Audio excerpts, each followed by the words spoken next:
রাজধানীর সোহরাওয়ার্দী উদ্যানে জামাতে ইসলামীর জাতীয় সমাবেশ আজ। তবে রাত থেকেই দেশের নানা প্রান্ত থেকে রাজধানী ঢাকায় আসছেন দলটির নেতাকর্মীরা।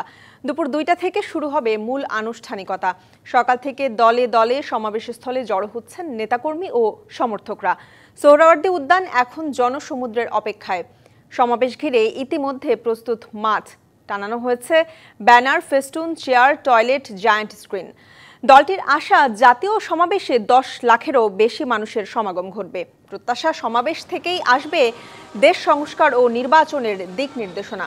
সমাবেশে পিআর পদ্ধতিতে নির্বাচন সহ 7টি গুরুত্বপূর্ণ দাবি তুলে ধরবে জামাত।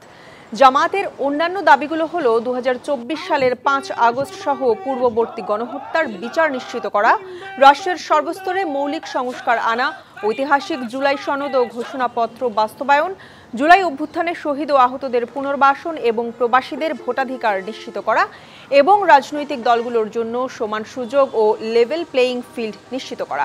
আর এই সমাবেশকে কেন্দ্র করেই ইতিহাস রচনার প্রত্যয় ঘোষণা করেছে বাংলাদেশ জামাতে ইসলামী। এ বিষয়ে আরো জানাতে রাজধানীর দোয়েল চত্বর থেকে আমাদের সাথে যুক্ত হচ্ছেন সহকর্মী আরিফুল ইসলাম। আরিফ, জানাবেন এই সমাবেশ ঘিরে নেতাকর্মীদের কেমন আসা যাওয়া দেখছেন, নেতাকর্মীদের ভিড় কেমন দেখছেন এবং কি বলছেন তারা? দেখুন ঈশিতা, এই জামাতের যে জাতীয় সমাবেশ সেটা কিন্তু একটি ঐতিহাসিক সমাবেশ হতে যাচ্ছে। সেই ঘোষণা কিন্তু আমরা পূর্বের দিনগুলোতে জামাতের সেক্রেটারি জেনারেল তিনি কিন্তু সবসময় বলে আসছেন। তারই ধারাবাহিকতায় আজকে এই জামায়াতের জাতীয় সমাবেশকে সফল করতে দেশের বিভিন্ন প্রান্ত থেকে ঠিক এভাবেই জমায়েত হচ্ছেন সমাবেশ স্থলে।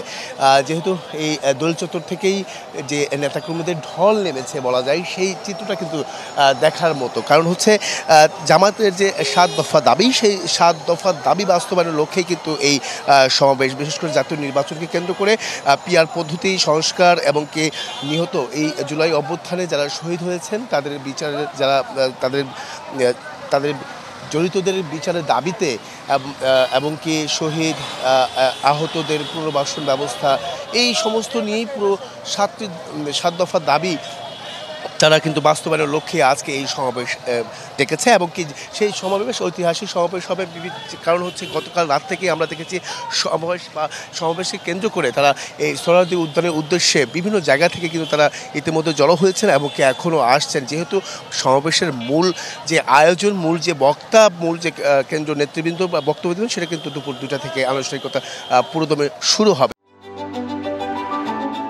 Hire Google TV, endless color, smart living. এবং কি এখন সমাবেশ স্থলে মোটামুটি যারা তৃণমূল পর্যায়ে নেতাকর্মীরা আছেন তারা কিন্তু দু একটি কথা বলছেন। সব কিছু মিলেই বলা যায় যে এটা একটি ঐতিহাসিক সমাবেশ হতে যাচ্ছে। একটু কয়েকজনের সাথে আমরা একটু কথাও বলতে চাই, যদি একটু কথা বলতে চাই। আপনারা কোত্থেকে এসেছেন?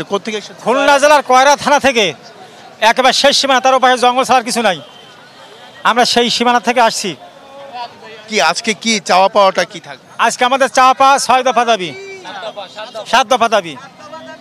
জি, আর কি চাচ্ছেন আপনারা? আমরা এই সমাবেশ থেকে কি ধরনের আশা করছেন? নেতৃবৃন্দরা কি ধরনের বক্তব্য দিবেন তাদের? আমরা আগামীতে চাই যে বাংলাদেশটা একটা ইসলামী স্টেট কায়েম হোক, সংসদে আল কোরআন যাক, সংসদ থেকে কোরআনের আইন চালু হোক, আমরা এটা চাই। জি জি জি। আমাদের আমিরে জামাতের নির্দেশ হলো সাক্ষাৎকার তারা দিবে, আমরা কোনো সাক্ষাৎকার দিব না। এটা আমাদের আমিরে জামাতের নির্দেশ। কি ধরনের নির্দেশনা আসতে পারে সেটা যখন জি কি ধরনের নির্দেশনা আসতে পারে? কোরআনের আইন চালু হোক, আমাদের মানে নির্দেশ। পথে আসতে কি কষ্ট হয়নি? হয় ইনশাল্লাহ হয়েছে, খুবই কষ্ট হয়েছে, খাওয়া দাওয়ারও খুব কষ্ট হয়েছে, পানিরও কষ্ট, মানে সমস্ত দিক থেকে ওটা আমরা কিছু মনে করি না। আমরা মনে করতেছি যদি আগামী পার্লামেন্টে যদি কোরআনের পার্লামেন্ট হয় তাহলে সেইটি আমাদের জন্য ধন্য। তাই আমরা এত কষ্ট করে আসতেছি। জামাতের আমির যিনি বক্তব্য দিবেন, সেই বক্তব্য আপনারা শুনবেন, সেটার প্রেক্ষিতে কি আপনারা কি?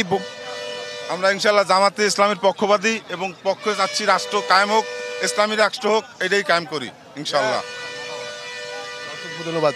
ঈশিতা, শুনছিলেন যে তাদের মূল যে চাওয়া পাওয়া এবং কি যেহেতু 2টার পর জামাতের আমির তিনি বক্তব্য দিবেন, তার বক্তব্যের যে বক্তব্যগুলো বা পরবর্তী কী ধরনের দিক নির্দেশনা দিতে পারেন সেই অপেক্ষায় আছেন নেতাকর্মীরা। বিভিন্ন জায়গা থেকে দূর দূরান্ত থেকে অনেক কষ্ট করে তারা এসেছেন শুধুমাত্র জামাতের আমিরের বক্তব্য শোনার জন্য এবং কি দিক নির্দেশনা পাওয়ার জন্য, পরবর্তীতে দেশ কিভাবে গড়বে এবং এই সংসদে কি হবে না হবে সব কিছু মিলেই। তো এই ছিল ঈশিতা, এখান থেকে সবশেষ। পরবর্তী সংবাদে নতুন তথ্য পেলে অবশ্যই জানার চেষ্টা করবো। ঈশিতা। আরিফ, ধন্যবাদ।